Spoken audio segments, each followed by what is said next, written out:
Thank you. Good evening. It's really odd being in a group this big in Bristol because I've probably slept with at least one person in this room. If you'd like to start the slideshow. Hipsters, they're everywhere, but what is a hipster? This is Hipster Ariel, who's probably one of the most iconic images of the modern day hipster. They are this beautiful, indefinable group of people, somewhere between their early 20s or their late teens and their 30s, their 40s, beyond. It's actually really amazing how such an iconic and clearly defined group of people manages to be so spread out and so diverse. Up on the screen are a couple of definitions, but actually it's really hard. Like, none of them quite fit.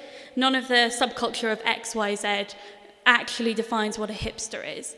But the essence of hipsterness, I guess, is fashionably unfashionable. And in that beautiful place, right between where irony of loving Disney because it's Disney and it's hilarious because it's ironic, and irony and the earnestness of actually really loving Disney, where they collide is what hipsterness is. There are a couple of things that hipsters like, and all of those are either ironic, vintage, old, weird, or odd, unusual, different. And the things that hipsters don't like is new, modern, and big. They started out hipsters in the 40s as black jazz musicians, and somehow it's evolved past through beatniks into the modern hipster, which is people who are wearing faux bohemian 40 quid baggy trousers that look like someone's dog's blanket from Urban Outfitters. And again, like, a lot of this is irony or vintage. And what's the difference between somebody who, like me there, is wearing an owl hat or a cat jumper with a matching one for my husband, and a kid in their cat jumper or their owl hat? And ultimately it's really hard to say, because I'm not ironically into owls, I'm really into owls. There's no irony involved, it's beautiful. But a lot of it, as I say, comes from like this beautiful, colourful place of really earnest playfulness, almost. And it goes past that and starts being a little bit silly and a little bit playing with itself. This is in Bristol, actually, on Gloucester Road, this beautiful tea room, which is all flouncy tablecloths and doilies and china, and yet somehow is full of 20-year-old women. I actually want these leggings more than anything else in the world. And a lot of it is about being really unexpected. Again, like colour codes, Dulux colours on trousers are just really odd. And again, these are old people tattoos on young people.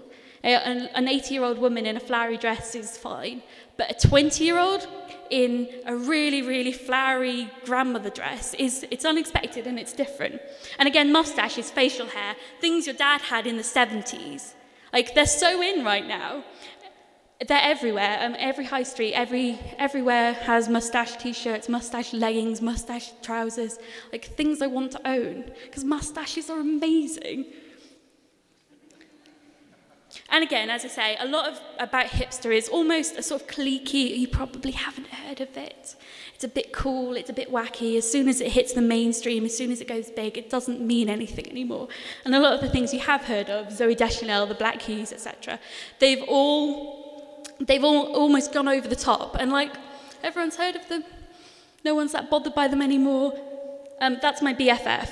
And hipsters are amazing, because they are so, as I say, so diverse, and because a lot of what they do is about accepting brilliant things from the past, from the present, the little indie things. They shop at indie shops and they use the Bristol pound. Like, it's a hipster idea, that's why all the 20-somethings are on the board of it.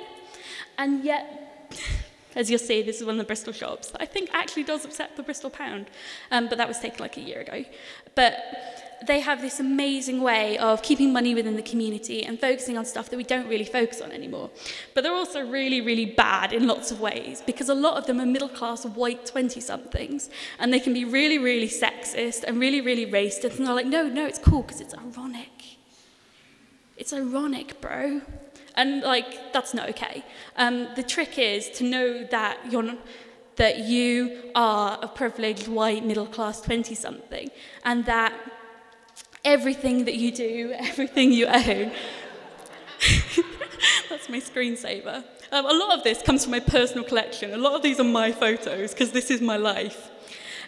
I say, the trick to being a hipster and not being an asshole is to know that you have all these brilliant things. If you want to find me on Twitter, that would be great. Thank you very much.